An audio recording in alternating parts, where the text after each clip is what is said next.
Dave Meltzer just exposed Tony Khan, and it's crazy. Okay, so stick around because I'm going to let you know all about that. But before we get into that, you guys, this is the Wrestling Old Head. You have entered the portal of pro wrestling. If you're new around here, stay true around here. Go ahead and hit the thumbs up and the notifications bell, as well as the subscribe button, or actually the subscribe button before the notifications bell, because I don't think you can hit the notifications bell until you hit subscribe, but you know what it is. And don't forget to hit that, because you'll never know. And I'm serious, you'll never know, guys, when I drop from the portal to drop you with this hotness. And this right here is hotness that not a lot of people in the wrestling community are talking about, and you're about to hear it. Dave Meltzer, the notorious puppet, the notorious double agent, the notorious mole, the rat, the insider for AEW, the guy that had Tony Khan saved in his phone, Tony Khan, that was like calling him nonstop and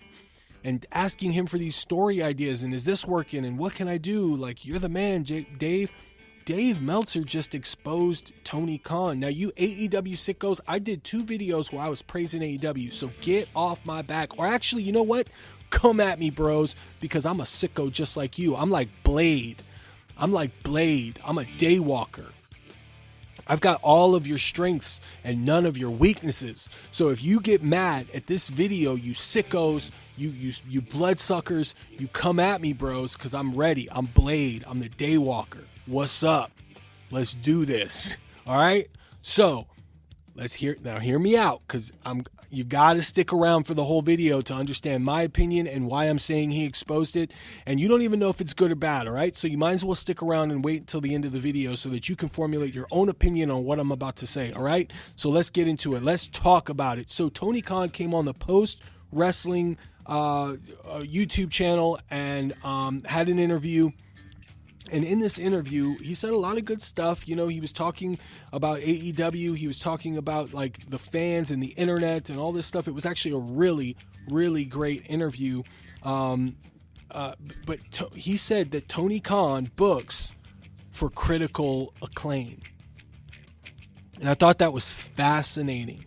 I thought that was a big tell, because Tony Khan, I believe, is right. And I'm going to get into that as well. But in Hollywood, right, if you are making a movie for critical acclaim, what do you get? You get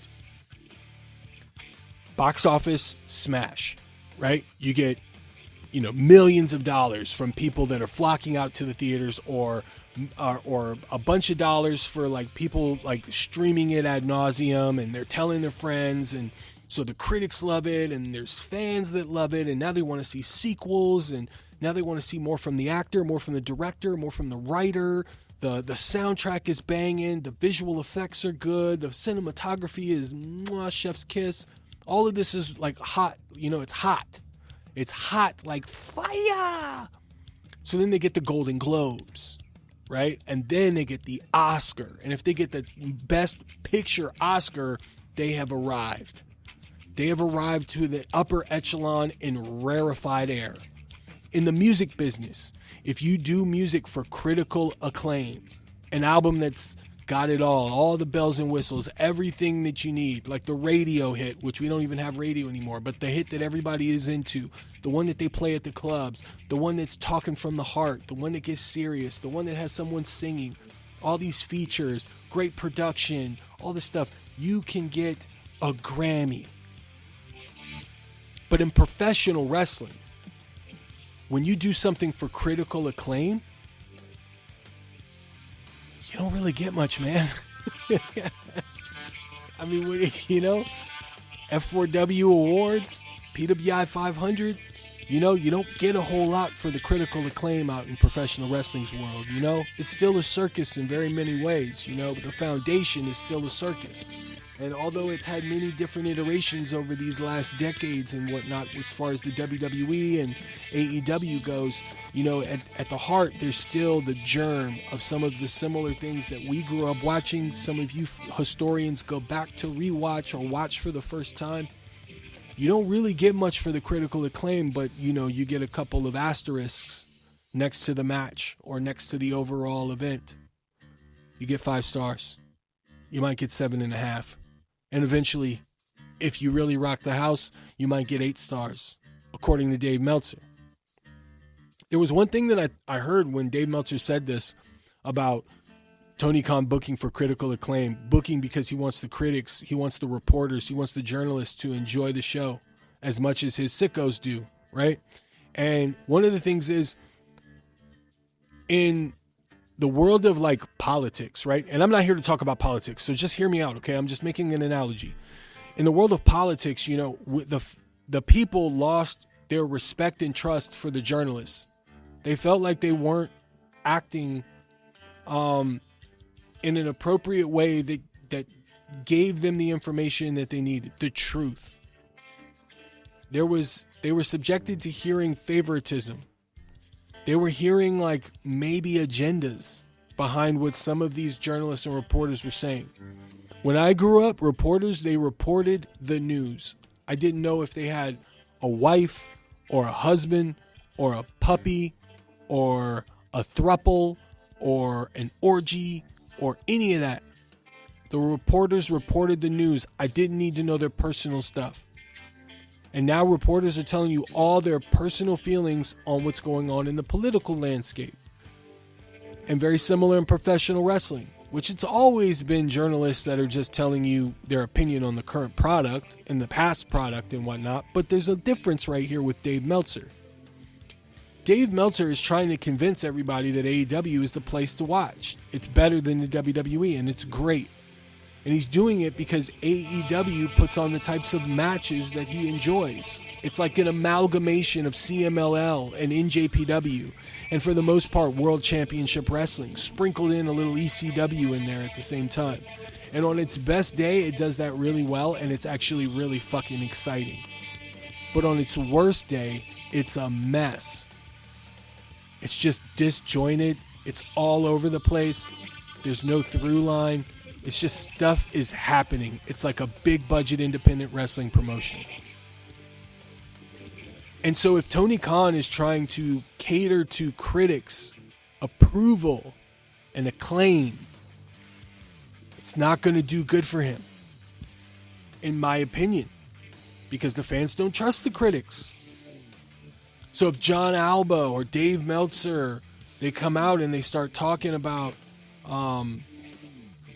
how great this AEW pay-per-view is, a lot of casuals are not going to trust their word, which either means they're going to do one of two things. They're going to go watch the show to see for themselves, or they're going to skip the show because they think they're being shills for that product and disingenuous.